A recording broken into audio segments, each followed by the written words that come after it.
Hello rabies and germs, and welcome to the very first edition of Taking a Stab. My name's McConnaughay and you're watching this on the NJ Today YouTube channel.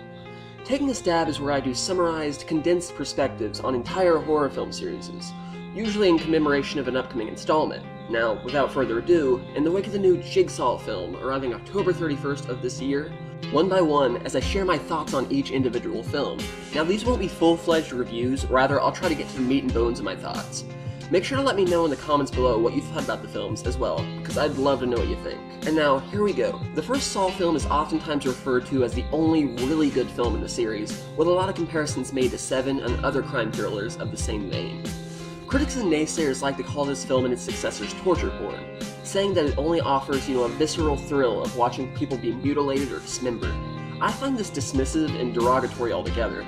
This is an interesting crime thriller, following the antagonist named John Kramer, or I suppose protagonist, John Kramer, who enacts his warped sense of vigilante justice on unsuspecting victims, intending to instill in them a better appreciation for their own lives.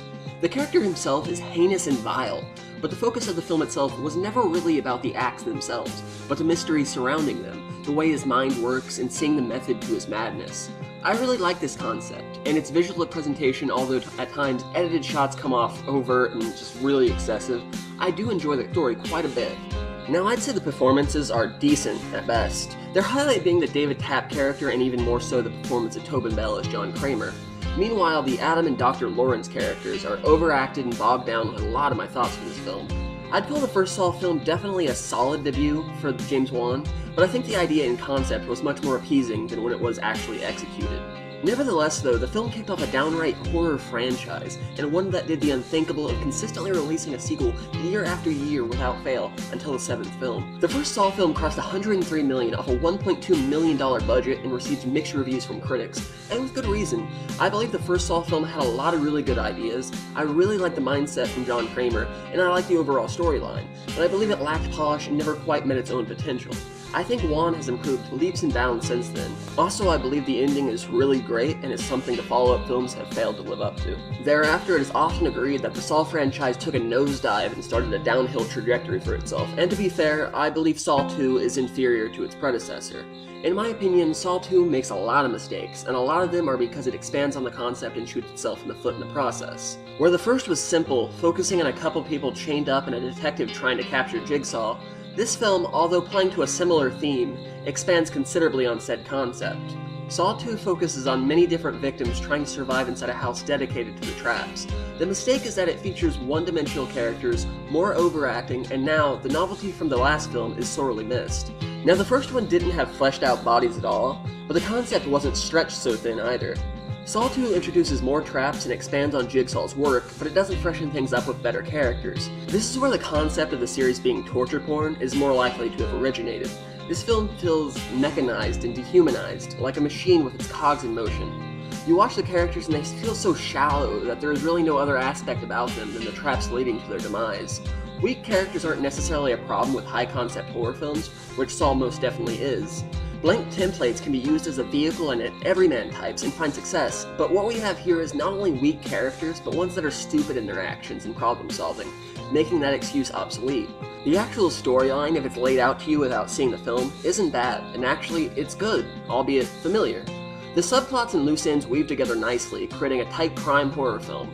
The issue is that the characters, their portrayal, and the structural approach they went with don't do it any favors.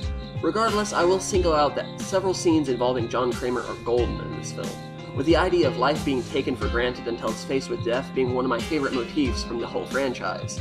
The film actually improved on its predecessor, able to make almost $150 million at the worldwide box office for a budget of only $4 million. This one wasn't directed by James Wan though, and was instead directed by David Lynn Bousman, who went on to direct the next two Saw films as well.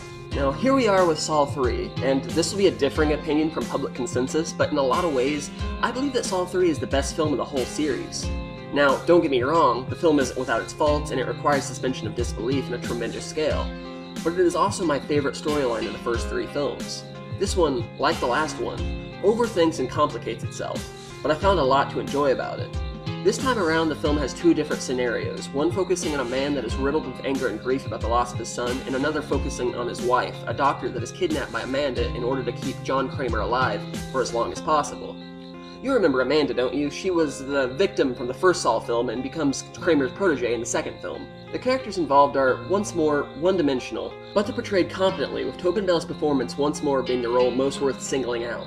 I liked seeing his character portrayed the way it was, and while the film, as said, is a particularly massive stretch, what with how Amanda is able to orchestrate all these elaborate traps, and how it all works out is definitely far too perfect, but the film is still enjoyable. I like the idea that Amanda is going against the guidelines set by John Kramer, because in a disturbed set of mental gymnastics, it positions John Kramer as an almost sympathetic character, and a voice of reason, when in fact his character is the most dangerous of them all. The mistake that Saw 3 makes is that it bogs itself down with too little focus and bad editing work. The editing in Saw is arguably the worst aspect of the whole series, at least at this point. That and how often it resorts to flashbacks. This film tries to come full circle with previous installments in the series, but in the process, I think it takes too much focus off the actual film and its predicament. Saw 3 is much longer than the previous entries in the series, but I think that instead of spending its time effectively, it actually works to its detriment. I would have liked to see more focus on the characters and what they were going through, and I feel like it comes back to how the biggest issue of Saw as a whole is that it's more technical and robotic than it is human. Looking back, I think Saw 3 and Saw are about on par with each other, but I think that's because the third film shot higher and missed. This third film continued the upward trajectory the series had at the box office, making over $160 million with a $10 million production budget, although interest was shown to be declining a little bit at the domestic box office. If you need a refresher, at the end of Saw 3, John Kramer kills his protege Amanda, and is killed as well. The fourth film marks the beginning of the Mark Hoffman era. Saw 4, in my opinion, really represents the first downright bad film in the Saw franchise. The film focuses on Lieutenant Daniel Rigg, and as said, sets the groundwork for the greater narrative involving Detective Mark Hoffman. The Saw series as a whole at times can oftentimes feel jumbled and inconsistent, with a lot of flashbacks and backstories, but never has it been to the extent that it was seen in this film. The fourth film almost feels like a Frankenfilm at times, stitching together loosely related scenes in such a way that only adds up to a vaguely coherent narrative. The characters are all one-dimensional and subpar, and it doesn't have anything new to say for itself, opting to depend too fully on rehashing and expanding on themes that have already run their course. The film feels distant, like its cogs are turning too fast in an effort to make the pieces come together, which is an ongoing criticism I have with this series. Jumping from scene to scene, taking extended breaks from each character in such a way that all the momentum is lost. It's easy to lose focus of all the scenes and everything that's happening. I think that Saw, at its best, is the scenes involving the characters and the traps, scenes with them encountering them and dealing with them and discovering why they're there and understanding Jigsaw's logic. This film guts all of that, and like I said, feels like a collection of scenes in a franchise for a movie that doesn't stand alone like the previous installments did.